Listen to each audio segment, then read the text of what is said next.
নামাজ শেষ করে সবাই মসজিদ থেকে বের হয়ে যাচ্ছে। একজন বৃদ্ধ লোক কোনায় বসে ধ্যানমগ্নভাবে কাঁদছেন। তার চোখে অনুশোচনার অশ্রু। পাশে বসে থাকা এক তরুণ জানতে চাইল, চাচা আপনি কাঁদছেন কেন?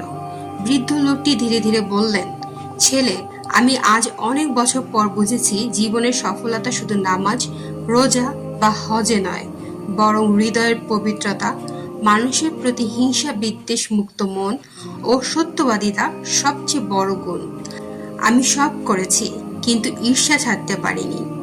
তরুণটি কিছুক্ষণ চুপ করে থেকে বলল, আপনি কি হাদিসটি জানেন যেখানে রাসূল সাল্লাল্লাহু আলাইহি সাল্লাম বলেন, সেই ব্যক্তি সবচেয়ে সুন্দর ও উত্তম চরিত্রের অধিকারী যে প্রকৃত হিংসা বিদ্বেষ থেকে মুক্ত অন্তরের অধিকারী এবং সত্যবাদী।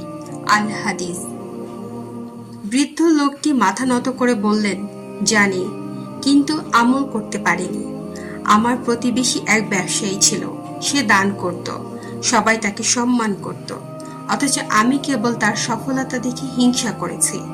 একদিন আমি তার বিরুদ্ধে মিথ্যা অভিযোগ করেছিলাম, সে অপমানিত হয়ে শহর ছেড়ে চলে যায়।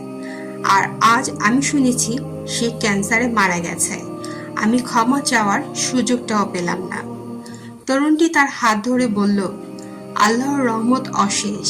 আপনি যদি আন্তরিকভাবে তওবা করেন, হিংসা ত্যাগ করেন, সত্যনিষ্ঠ হন, তাহলে ইনশাআল্লাহ আল্লাহ ক্ষমা করবেন। আমাদের প্রিয় নবী সাল্লাল্লাহু আলাইহি সাল্লাম বলেছেন, তিনটি জিনিস যে ব্যক্তি নিজের মধ্যে রাখবে সে জান্নাতে যাবে। ১. হিংসা মুক্ত হৃদয়। ২. সত্যবাদিতা। ৩. উত্তম চরিত্র। তিরমিজি। বৃদ্ধ লোকটি চোখ মুছে উঠে দাঁড়ালেন, বললেন, আমি আজ থেকে নতুনভাবে শুরু করব। কাউকে আর হিংসা নয়, বরং দোয়া করব সবাই ভালো থাকুক।